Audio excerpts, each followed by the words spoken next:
मैंने बोला भाई फ़ोन आया है, ज़िंदगी का सबसे बड़ा फ़ोन कॉल है ये। आई ऑडिशनड और वो हुआ जो मुझे लगा था नहीं होगा।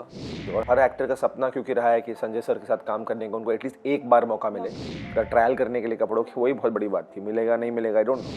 हीरा मंडी कैसे हुआ? हीरा मंडी ऐसे हुआ कि जब मैं अपने पेरेंट्स के एनिवर्सरी के लिए गया था हिमालयस, मैं वापस लौट रहा था और मुझे एक कॉल आया जब मैं टनल के अंदर जा रहा था वहाँ से, तो मुझे एक कॉल आया श्रुति महाजन के यहाँ से, जिनका मैं बहुत आभारी रहूँगा ज़िंदगी भर कि उन्होंने मुझे मौका दिया शो के लिए ऑडिशन करने के लिए। पता चला कि ऑडिशन हीरा मंडी के लिए है, लेकिन ऑडिशन अभी देना है। और मैं कुछ 12:30 बज गए थे और मेरी फ़्लाइट 3:30 बजे की थी, तो मैंने गाड़ी रोकी पहाड़ों के बीच। तो मेरे फादर घबराए थोड़े से, क्या हो गया भाई? मैंने बोला भाई फ़ोन आया है, ज़िंदगी का सबसे बड़ा फ़ोन कॉल है ये। तो बहुत गंदे फटे हुए कपड़ों में था मैं, तो मैंने बोला उससे कोई फ़र्क नहीं पड़ता लाइफ में। I know at the end of it इतने ऑब्जर्वेंट है सर कि अगर उनको समझ में भी आ जाए कि मैं जोरावर जो प्ले कर रहा हूँ वो दिख जाऊँ तो इल हैपन। एंड आई ऑडिशनड और वो हुआ जो मुझे लगा था नहीं होगा। मुझे शो नहीं मिला और किसी और को शो चला गया, वो किरदार किसी और के पास चला गया। And it was very heart breaking. और शायद कोई और फिल्म मेकर होते तो, या कोई और फिल्म होती रादर, तो इतना दुख होता, इतना नहीं होता। लेकिन मुझे, और हर एक्टर का सपना क्योंकि रहा है कि संजय सर के साथ काम करने का उनको एटलीस्ट एक बार मौका मिले, और ये मेरी ज़िंदगी का बहुत बड़ा मौका था। और कब आता वापस I don't know, but it didn't happen. और ज़िंदगी का नाम यही है that eventually you have to move on, and I decided to move on with a heavy heart.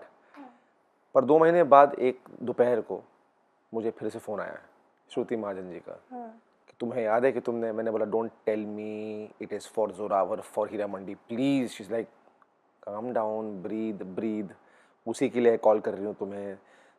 जल्दी से एक वीडियो बना के वाइट कुर्ते में भेजो, सर देखना चाहते हैं तुम्हें फिर से।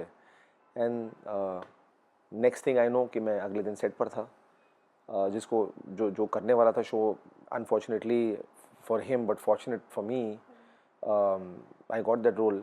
एंड मैं खड़ा हुआ था वहाँ पर और एक अंधेरे से लाइट में एक इंसान चलते हुए आया, mister Bhansali.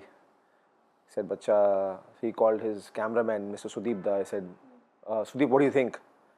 And I was just like, for me बस वो सेट पे होना बहुत बड़ी बात थी कि मैं खैर वहीं पे आया हूँ ट्रायल करने के लिए कपड़ों की, वही बहुत बड़ी बात थी। मिलेगा नहीं मिलेगा आई डोंट नो। पर सर ने बोला बच्चा कल मिलते हैं। तो मैंने पीछे मुड़ के देखा, मैंने बोला सर मुझसे बात कर रहे हैं आप? बोला बच्चा तो तुझसे बात कर रहा हूँ, आई विल सी यू, चल मंडे को मिलते हैं।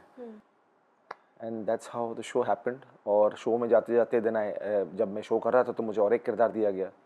अपने फादर जो जुल्फ़िकार प्ले कर रहे हैं, हेड ऑफ नवाब, उसका भी यंगर वर्जन में प्ले कर रहा हूँ। तो 2 किरदार, इंपॉर्टेंट किरदार मैं प्ले कर रहा हूँ शो में। Sanjay Leela Bhansali as a director कैसे है? आई थिंक ये पूरी दुनिया जानती है, माइस्ट्रो है। I think he is a perfectionist. He is उनकी सोच वहाँ से शुरू होती है जहाँ से एक एक्टर की सोच ख़त्म होती है लाइफ में। और सबसे अच्छी खूबसूरत बात यह है कि जब तक आप कुछ सीख कर जाते हैं लाइंस अपने, या सीन को मैं इस तरह करूँगा या इस तरह करूँगा, जब तक आप सेट पे पहुँचते हैं सब कुछ बदल गया होता है, यू नो। बिकॉज एक टाइम पे सर के 10 वेरिएशंस होते हैं कि सीन को कैसे करना है, और आपकी सोच वहाँ तक जा ही नहीं सकती। And that is why he is known as a maverick film maker, because वो आपको ऐसी दुनिया में ले जाते हैं। दैट इज़ वाई पीपल से कि क्या परफॉर्म किया है एक्टर्स ने उनके शो में, it's because of him, honestly.